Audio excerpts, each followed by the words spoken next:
আসসালামু আলাইকুম international news বাংলায় আপনাদের স্বাগতম। শুরুতে থাকছে শিরোনাম। ইরানে হামলা চালাতে যুক্তরাষ্ট্রকে চাপ দিচ্ছে ইসরায়েল। ইরানের বিরুদ্ধে মার্কিন হুমকিতে কড়া বার্তা রাশিয়ার। প্যারিসে ইলন মাস্কের এক্স অফিসে তল্লাশি। মধ্যপ্রাচ্যে ইরান যুক্তরাষ্ট্রের যুদ্ধ চায় না আমিরাত। আলোচনা শুরুর আগেই ইরানকে ট্রাম্পের হুমকি। ইরানে সামরিক হামলা চালাতে যুক্তরাষ্ট্রের ওপর চাপ বাড়াচ্ছে ইসরায়েল। এ লক্ষ্যে ইসরায়েলি সেনাপ্রধান ইয়াল জামির সম্প্রতি ওয়াশিংটন ডিসিতে গিয়ে যুক্তরাষ্ট্রের সেনাপ্রধান জেনারেল ড্যান কেইনের সঙ্গে বৈঠক করেছেন বলে জানিয়েছে মার্কিন সংবাদ মাধ্যম অ্যাক্সিওস। তবে বর্তমান পরিস্থিতিতে ডোনাল্ড ট্রাম্প ইরানে সরাসরি সামরিক হামলার পথে হাঁটতে আগ্রহী নন বলে প্রতিবেদনে বলা হয়েছে। বরং তিনি তেহরানের সঙ্গে কূটনৈতিক আলোচনার মাধ্যমেই সমাধান খুঁজতে চান। অ্যাক্সিওসের প্রতিবেদনে বলা হয়, গত মাসের শুরুতে ইরানে তীব্র সরকার বিরোধী বিক্ষোভ চলাকালে ট্রাম্প প্রশাসনের ভেতরে সামরিক হামলার সম্ভাবনা নিয়ে আলোচনা হয়েছিল। এমনকি একটি সীমিত বা প্রতীকী হামলার কথাও ভাবা হয়েছিল। তবে সে সময়ে ইসরায়েল ছোট পরিসরের হামলার বিরোধিতা করে। তাদের মতে শক্তিশালী হামলা ছাড়া ইরান সরকারকে দুর্বল করা সম্ভব নয়। পরবর্তীতে ইরানের নিরাপত্তা বাহিনী বিক্ষোভ নিয়ন্ত্রণে আনলে এবং আন্দোলনের গতি কমে গেলে ট্রাম্প হামলার পরিকল্পনা থেকে সরে আসেন। এরপরই ইসরায়েল যুক্তরাষ্ট্রের ওপর চাপ জোরদার করে। ওয়াশিংটনে বৈঠকের সময় ইসরায়েলি সেনাপ্রধান ইয়াল জামির যুক্তরাষ্ট্রকে ইরানের বিরুদ্ধে সম্ভাব্য হামলা ও প্রতিরক্ষা পরিকল্পনা সম্পর্কে অবহিত করেন। এ বৈঠকের পর মার্কিন সামরিক কর্মকর্তারা বিষয়টি ট্রাম্পের কাছে উপস্থাপন করলেও তিনি সামরিক অভিযানে সম্মতি দেননি।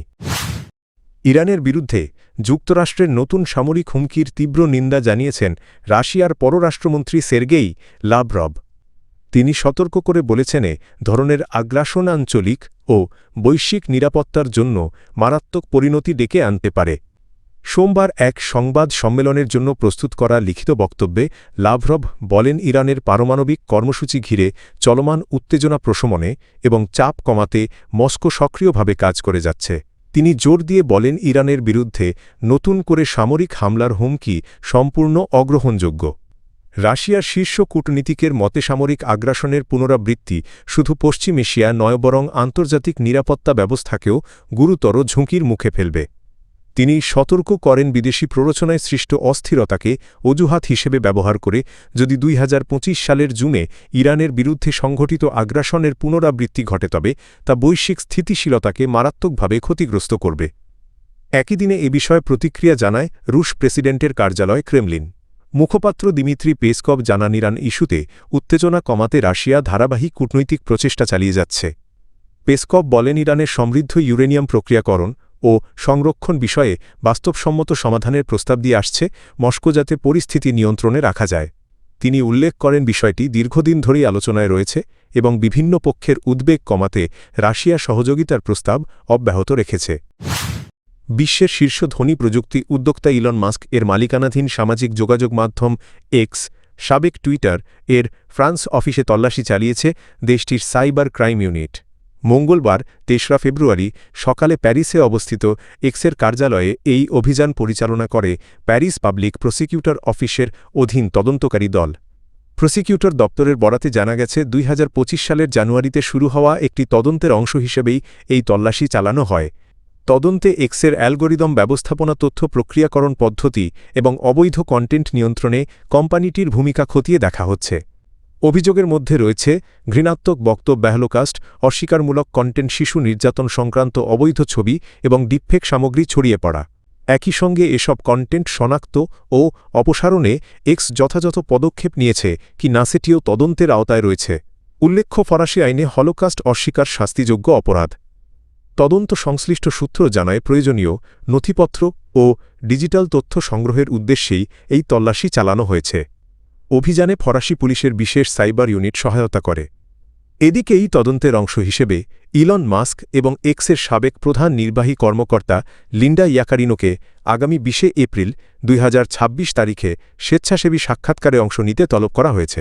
তবে এখন পর্যন্ত এ বিষয়ে এক্স কর্তৃপক্ষ বা ইলন মাস্কের পক্ষ থেকে আনুষ্ঠানিক কোনো প্রতিক্রিয়া পাওয়া যায়নি।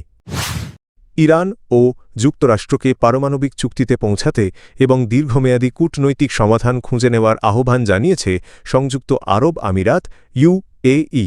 শত্রু দুই দেশের মধ্যে পুনরায় আলোচনা শুরুর প্রাক্কালে ইউএই স্পষ্ট করে বলেছে মধ্যপ্রাচ্যের আরেকটি যুদ্ধের কোনো প্রয়োজন নেই। ইরানি ও মার্কিন কর্মকর্তারা সোমবার রয়টার্সকে জানান আগামী শুক্রবার তুরস্কে ইরান ও যুক্তরাষ্ট্রের মধ্যে পারমাণবিক আলোচনা আবার শুরু হবে। তবে একই সময়ে যুক্তরাষ্ট্রের প্রেসিডেন্ট ডোনাল্ড ট্রাম্প সতর্ক করে বলেছেন বড় বড় মার্কিন যুদ্ধজাহাজ ইরানের দিকে যাচ্ছে। তিনি হুঁশিয়ারি দেন যদি ভালো চুক্তি না হয় তাহলে খারাপ কিছু ঘটতে পারে। মার্কিন ঘনিষ্ঠ মিত্র ও উপসাগরীয় অঞ্চলের প্রভাবশালী দেশ ইউএই মনে করছেই সংকটের জন্য একটি টেকসই রাজনৈতিক সমাধান জরুরি।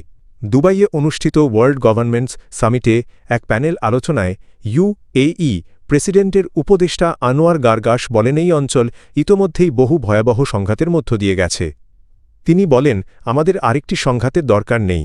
আমি চাই ইরান ও যুক্তরাষ্ট্রের মধ্যে সরাসরি আলোচনা হোক এবং এমন একটি বোঝাপড়া তৈরি হোক যাতে প্রতিদিন এই ধরনের সংকট ফিরে না আসে।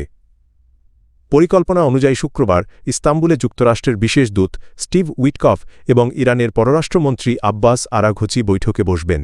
দীর্ঘদিন ধরে অচলাবস্থায় থাকা ইরানের পারমাণবিক কর্মসূচি নিয়ে কূটনৈতিক উদ্যোগ পুনরুজ্জীবিত করা এবং নতুন কোনো আঞ্চলিক যুদ্ধের আশঙ্কা দূর করাই এই বৈঠকের মূল লক্ষ্য। দীর্ঘদিনের হুমকি পাল্টা হুমকির পর অবশেষে সরাসরি আলোচনায় বসতে রাজি হয়েছে যুক্তরাষ্ট্র ও ইরান। আগামী শুক্রবার তুরস্কে ইরানের পররাষ্ট্রমন্ত্রী আব্বাস আরাঘচি এবং মার্কিন বিশেষ দূত স্টিভ উইটকফের মধ্যে সরাসরি বৈঠক অনুষ্ঠিত হবে। তবে আলোচনা শুরুর আগেই কড়া হুঁশিয়ারি দিয়েছেন যুক্তরাষ্ট্রের প্রেসিডেন্ট ডোনাল্ড ট্রাম্প। মঙ্গলবার ৩রা ফেব্রুয়ারি ওভাল অফিসে সাংবাদিকদের প্রশ্নের জবাবে তিনি বলেন ইরান যদি কোনো চুক্তিতে না আসে তাহলে ভয়াবহ কিছু ঘটতে পারে। ট্রাম্প বলেন ইরানের দিকে আমাদের জাহাজ যাচ্ছে। বড় বহর এবং সেরা ইরানের সঙ্গে আমাদের আলোচনা চলছে, দেখা যাক কি হয়। যদি আলোচনার মাধ্যমে কোনো সমাধান হয় সাধারণ হবে, কিন্তু যদি না হয় তাহলে ইরানের সঙ্গে খারাপ কিছু ঘটবে। এর আগে আল জাজিরা ও রয়টার্স সহ একাধিক আন্তর্জাতিক সংবাদ মাধ্যম জানায় ইরানের প্রেসিডেন্ট মাসুদ পেজেশকিয়ান পারমাণবিক আলোচনা পুনরুজ্জীবিত করার আনুষ্ঠানিক নির্দেশ দিয়েছেন। এই উদ্যোগের অংশ হিসেবে কাতার, তুরস্ক, মিশর ও ওমানের মধ্যস্থতায়